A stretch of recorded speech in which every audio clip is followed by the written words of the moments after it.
Next है आपका chapter 5 arithmetic progression का क्वेश्चन नंबर फर्स्ट। आइए रीड करते हैं क्वेश्चन क्या है। क्वेश्चन आपसे कह रहा है if 18 a 10 are in arithmetic progression then a is equals to, और ये क्वेश्चन आपसे पूछा गया है आरबीसी ईयर 2025 में। क्वेश्चन ध्यान से पढ़े, हमें कहा गया है आपकी तीन टर्म है, एक है 18, नेक्स्ट टर्म है आपकी a, और जो नेक्स्ट टर्म है वो क्या है आपकी 10। ये तीनों टर्म किस में है, एपी में है। तो आपसे पूछा गया है कि a की वैल्यू क्या होगी। अब हम जानते हैं कि अगर आपकी कोई टर्म्स एपी में है तो मान लेते हैं कि ये आपकी फर्स्ट टर्म है, ये आपकी सेकंड टर्म है, ये थर्ड टर्म है। एपी के लिए क्या बात होती है कि एपी में जितनी भी आपकी टर्म्स होती है उनके लिए कॉमन डिफरेंस क्या होता है, इक्वल होता है। कॉमन डिफरेंस या जिसे हम क्या कहते हैं डी, वो क्या होता है इक्वल। और डी आप निकालते कैसे हैं, पहले वाली टर्म में से यानी जो आगे वाली टर्म है उसमें से पिछली टर्म को क्या करें, माइनस। यानी अगर हमें इन दोनों टर्म्स के लिए क्या निकालना है, कॉमन डिफरेंस, तो वो कैसे आएगा, वो आएगा a2 माइनस a1। सिमिलरली अगर हमें इन दोनों आगे वाली टर्म्स का कॉमन डिफरेंस निकालना है तो वो कैसे आएगा आपका a3 माइनस a2।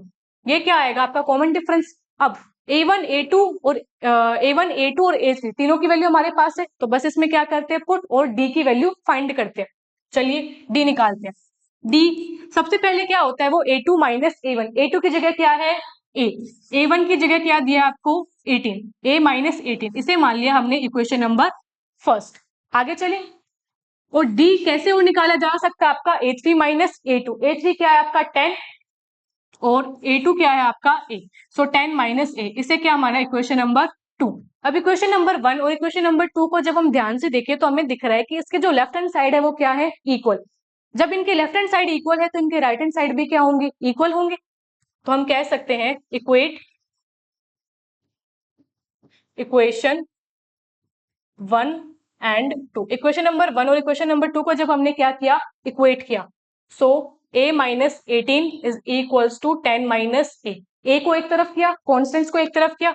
जब ये माइनस का इस साइड आया तो क्या हुआ, प्लस का a, सो a और a क्या हो गया आपका 2a। माइनस 18 उस साइड गया तो प्लस का 18, तो इस साइड क्या बन गया आपका 28। बस a की वैल्यू फाइंड करनी है तो क्या करें, 28 को डिवाइड कर देंगे 2 से, तो a की वैल्यू क्या आ गई 14।